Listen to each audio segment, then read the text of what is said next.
ভাওয়াইয়া সঙ্গীতের নক্ষত্রপতন, মৃত্যু ভাওয়াইয়া কিংবদন্তি ভোলা বর্মণের। কোচবিহারের প্রাণের গান ভাওয়াইয়া সঙ্গীতে নক্ষত্রপতন, চলে গেলেন বহুমুখী প্রতিভার অধিকারী ভোলানাথ বর্মণ। 2024-এর রাজ্য ভাওয়াইয়ার দ্বিতীয় দিনে মঞ্চে সঙ্গীত পরিবেশনের সময় ব্রেন স্ট্রোক হয় ভোলানাথ বর্মণের। এক প্রকার চিকিৎসার অভাবেই মৃত্যু হলো এই প্রতিভার। জন্মসূত্রে আসামের হালাগুড়ার বাসিন্দা ছিলেন তিনি। পরবর্তীতে তার পরিবার চলে আসে কোচবিহারে। কোচবিহারের টাকাগাছে ছিল ভোলানাথ এর বর্তমান বাড়ি। দীর্ঘ সময় ধরে কোচবিহারের লোকগানের সঙ্গে ওতপ্রোতভাবে জড়িয়ে ছিলেন তিনি। দোতারা, সারিন্দা, বাঁশি সহ লোকসঙ্গীতের সমস্ত ধরনের বাদ্যযন্ত্রেই দক্ষতার সঙ্গে অভ্যস্ত ছিলেন তিনি। কণ্ঠে সুর ছিল দরাজ, উদারত কণ্ঠে গাইতেন লোকসঙ্গীত। 2024-এর রাজ্য ভাওয়াইয়ার দ্বিতীয় দিনে হঠাৎই ছন্দপতন।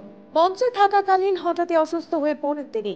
এরপরই তাকে তুফানগঞ্জ মহকুমা হাসপাতালে নিয়ে যাওয়া হয়। প্রাথমিক চিকিৎসার পর সেখান থেকে তাকে পাঠানো হয় কোচবিহার জেলা হাসপাতালে। কোচবিহার এমজেএন হাসপাতালে ভর্তি হলেও মেলেনি সঠিক চিকিৎসা। হাসপাতাল থেকে জানানো হয়েছিল হৃদরোগ বিশেষজ্ঞ কোনো চিকিৎসক ওই হাসপাতালে নেই। এরপর তাকে কোচবিহারের একটি বেসরকারি হাসপাতালে ভর্তি করানো হয়। তবে বেসরকারি হাসপাতালের ব্যয়বহুল চিকিৎসা চালানো সম্ভব হয়নি তার পরিবারের। গোটা উত্তরবঙ্গের সঙ্গীত শিল্পীরা নিজেদের সাধ্যমতো সাহায্য করেছেন। বিভিন্ন মেলা, দোকান এবং প্রতিষ্ঠান থেকে সাহায্য নিয়ে বাঁচানোর চেষ্টা করা হয়েছে ভোলানাথ বর্মণকে। নমস্কার, আমি ভাওয়াইয়া শিল্পী নজরুল ইসলাম। আপনারা আমাকে সবাই চেনেন। আমার সঙ্গে আছে আজান আলী, বিখ্যাত শিল্পী।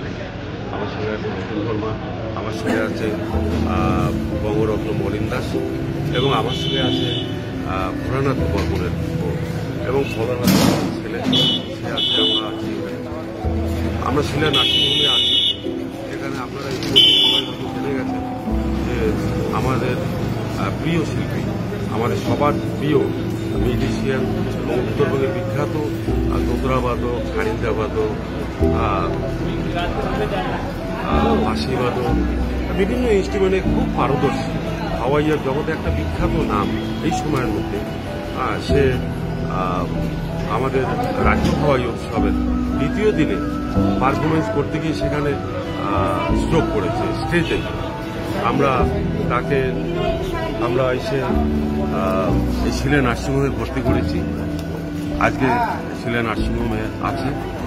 তো আপনারা জানেন মোটামুটিভাবে যে স্ট্রোক একটা পেশেন্ট যদি থাকে তার একটা আর ভোলানাথ বর্মণ সে গান বাজনা করে প্রায় অবস্থা। তো এই অবস্থার মধ্য দিয়ে আমরা সবাই মিলে অনেকেই সহযোগিতা করছি। ইতিমধ্যেই অনেকেই আমাদের কাছে এই ভোলানাথ বর্মণের সুচিকিৎসার জন্য অনেকেই সহযোগিতা করেছে। 10,000 আজাহার, সেও আর্থিক সহযোগিতা করেছে। রতন, আমরা সবাই সহযোগিতা করছি। আমি করজোড়ে সমস্ত উত্তরবঙ্গ এবং সমস্ত উত্তর পূর্বাঞ্চলের সমস্ত লোকশিল্পী যারা আছেন, যারা জানেন ভোলানাথ বর্মণ সম্বন্ধে, তারা সবাই মিলে যদি আমাদের কিছু সহযোগিতা করে তাহলে ভোলানাথ বর্মণের এই দুঃসময় এই চিকিৎসার জন্য আমরা একটা তার পাশে দাঁড়াতে পারি। আমরা মনে করব একটা মানুষ হিসাবে, একটা মানুষের সংস্কৃতিবান মানুষ হিসাবে আমাদের এটা একটা কর্তব্য, একটা দায়িত্ব। সেই জায়গায় দাঁড়িয়ে আমরা সবাই মিলে যদি ভোলানাথ বর্মণের পাশে দাঁড়াই তাহলে ভোলানাথ বর্মণ নিশ্চয়ই তাকে আমরা ভালো একটা জায়গায় নিয়ে আসতে পারব।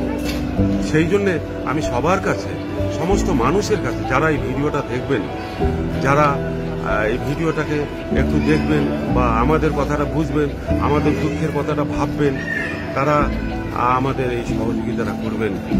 আর্থিক সহযোগিতাটা আজকে ভোলানাথ বর্মণের কাছে খুব বড় একটা বিষয়। হয়তো আপনাদের কাছে ভোলানাথ বর্মণের কাছে যতটুকু আপনারা দেবেন, আর্থিক সহযোগিতা করবেন, হয়তো সেটা আপনাদের কাছে তেমন কিছু নয়, কিন্তু ভোলানাথ বর্মণের জন্য আজকে একটা বিরাট কিছু হবে, বিরাট কিছু একটা ভোলানাথ বর্মণের জীবনে এটা বড় একটা সহযোগিতা হবে। এবং এই সহযোগিতাটা ভোলানাথ বর্মনের জন্য, আমাদের সুস্থ সংস্কৃতির জন্য, আমাদের উত্তরবঙ্গের লোক সংস্কৃতির জন্য এটা একটা খুব প্রয়োজন। সেই জন্য আপনাদের কাছে আমি হাত জোর করে, আমি নজরুল ইসলাম ভাওয়াইয়া শিল্পী, আমি হাত জোর করে সবার কাছে আমি অনুরোধ করছি। ঠিক আছে, আমরা সবাই এই বেসরকারি নার্সিংহোম কোচবিহারে আছি, ভোলাদা একটি ইউনিট আছে। তো তোমরা সবাই যাই যতটুকু সাধ্য মতো পাবেন, চেষ্টা করবেন। নজরুল তো গোটাই খান ফোন অ্যাকাউন্ট ডিটেলস ভোলাদার ব্যাটার দেওয়া থাকবে। তোমরা সবাই সাধ্য মতো যতটা সম্ভব চেষ্টা করবেন। ভোলাদা বর্তমানে একটা ভালো জায়গাতে আছে, আরও যাতে আমরা খুব দ্রুত যাতে আমরা সুস্থ করে পাই সেই আবেদন, সেই ইচ্ছা তো আমরা হওয়ার সেই আমরা আটুস করি। তোমরা সবাই সহযোগিতা করি।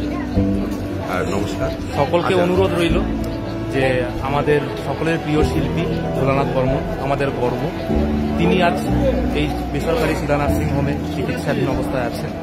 প্রচুর অর্থের প্রয়োজন, আমরা যতটা পারছি আমরা পাশে দাঁড়ানোর চেষ্টা করছি। এবার আপনারাও যদি সকলেই যদি একটু যদি সহযোগিতার হাত বাড়িয়ে দেন, তবে কিন্তু আমাদের ভোলানাথ বাবু আমাদের সকলের প্রিয়, উনি দ্রুত সুস্থ হয়ে উঠবেন। সকলেই পাশে আছে, আপনারাও সকলেই পাশে থাকুন। সকলের পাশে থাকাটা কাম্য এই মুহূর্তে। আর ওনার ছেলে, ওনার স্ত্রী এখানে আমাদের সাথেই আছেন। তো ওনাদের ব্যাংক অ্যাকাউন্ট ডিটেলস দেওয়া থাকবে ভিডিওর একদম উপরে। তো আপনারা সেখানে সরাসরি আপনারা যতটুকু সাহায্যের হাত আপনারা বাড়িয়ে দিতে চান সেটা আপনারা দেবেন, নিশ্চয়ই দেবেন। ধন্যবাদ। নমস্কার। তবু শেষ রক্ষা হয়নি, রক্ত জমেছিল তার মস্তিষ্কে। অস্ত্রোপচারের বিধান দিয়েছিলেন বেসরকারি হাসপাতালের ডাক্তারেরা, কিন্তু সেই ব্যয়ভার বহন করা সম্ভব হয়নি। তাই সেখান থেকে তাকে আবারও সরিয়ে আনা হয় কোচবিহার সরকারি হাসপাতালে। কোনো রকম চিকিৎসার ব্যবস্থা না থাকায় এরপর তার পরিবারের লোকেরা তাকে বাড়িতে নিয়ে যায়। সেখানে সকলের চোখের সামনেই তার জীবনী শক্তি ক্ষীণ থেকে ক্ষীণতর হয়ে যাচ্ছে। অবশেষে সকালে তার লড়াইয়ের পরিসমাপ্তি। সকাল 8:30 নাগাদ মৃত্যু হলো ভাওয়াইয়া কিংবদন্তি ভোলানাথ বর্মনের। তার মৃত্যু লোকসঙ্গীত জগতের এক অপূরণীয় ক্ষতি করে গেল বলেই মনে করছে সঙ্গীত মহল। মানুষ মরলে পরে বলো বিচার হবে আমি বুঝলাম না ব্যাপার। কে বলে মানুষ মরে আমি বুঝলাম না ব্যাপার।